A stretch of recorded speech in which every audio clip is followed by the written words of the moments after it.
السلام عليكم، ازيكم حبايبي؟ عاملين ايه؟ هعمل معاكم النهارده الحمام بكل تكاته، وبجد حلو حلو جدا، والطعم مفيش احلى من كده. ويلا نشوف عملنا الجمال ده ازاي. ما شاء الله، ده كده شكل الحمام معايا. طبعا مغسول كويس جدا، ونقعته حوالي ربع ساعه كده في ميه بليمون، وغسلاه بالدقيق. اول خطوه هعملها فيه، هجيب بصلايه مفرومه ناعم كده، وهضيف لها فلفل اسمر وملح، وهقلبهم كده مع بعض، وهتبل الحمام كده الاول. الخطوه دي بتخلي الحمام حلو جدا. كمان هعمل بسيط كده ما بين الجلد.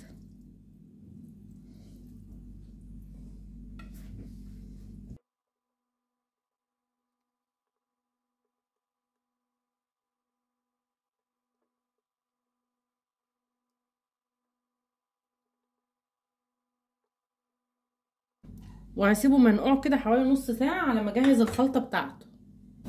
في حله على النار كده الاول، وهضيف حوالي بصلايه كبيره مفرومه ناعم، وسمنه حوالي 3-4 معالق سمنه.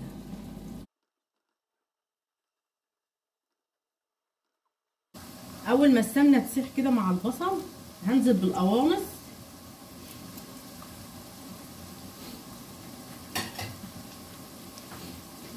وهقلب.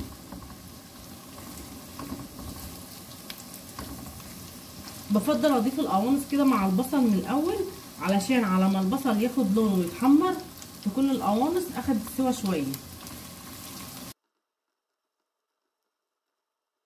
بعد كده ههدي النار، وهروح اغسل الرز على ما البصلايه تتكرمل مع القماش. اول ما البصل ياخد لون كده ويبدا يتحمر، هنزل بالكبد على طول.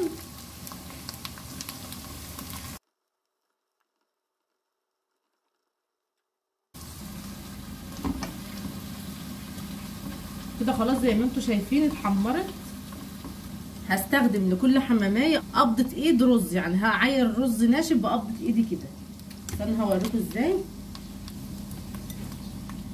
بالشكل ده كده كل حمامية بتاخد قبضة ايد، وبغسلها. طبعا لو عايزة تزودي وتحبي رز الحمام وعايزاه جنب الحمام هتزودي الكمية. بسم الله. انا هنا غسلة الرز كويس.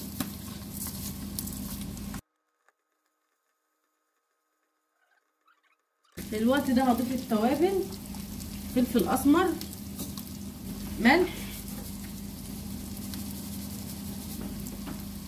جوز الطيب،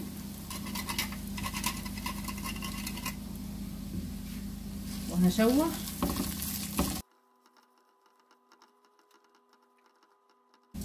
هفضل اشوح في الرز كده حوالي 5 دقايق.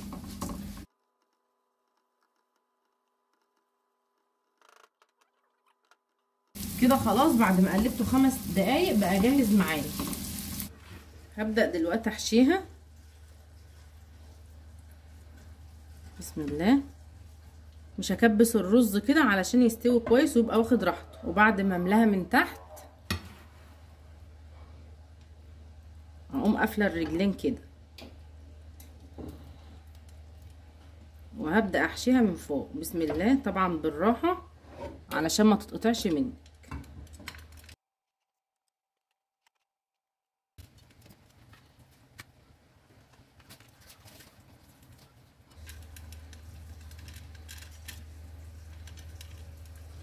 كده خلاص انا حشيت الحمامية. هنضف بقى اي رز زيادة، ولما نبقى حاشينها لازم تبقى مهوية خالص زي ما انتوا شايفين كده، لان طبعا لسه الرز بيزيد، فعلشان لا قدر الله ما تفرقعش. وبعد كده هتني الجناح كده.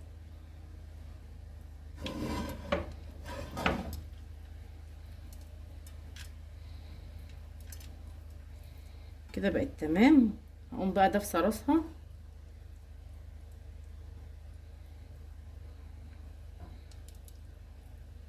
كده بقت جاهزه معايا. هخلص الكميه وبعدين نرجع تاني. ما شاء الله، ده كده شكل الحمام بعد ما حشيته. كده الميه بتاعت الحمام غليت زي ما انتوا شايفينها كده. ضفت طماطمايه وبصلايه وجزرايه معاها وهي بتغلي، وهضيف فلفل اسمر وفصين حبهان، ورق لوري، ولازم الميه تكون بتغلي جامد كده. وهنزل بالحمام طبعا زي ما انتم شايفين انا قافله الراس من فوق كده. بسم الله بسم الله.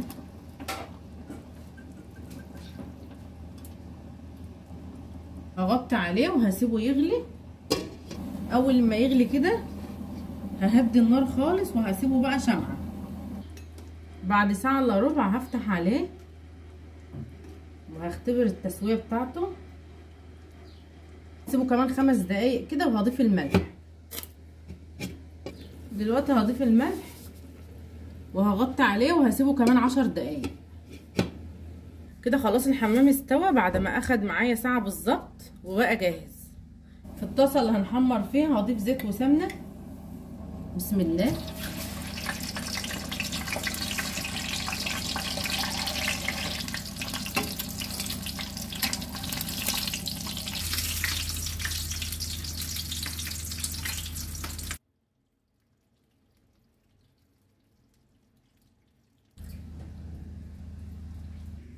وبكده ابقى خلصت معاكم وصفتي النهارده وبألف هنا وشفا.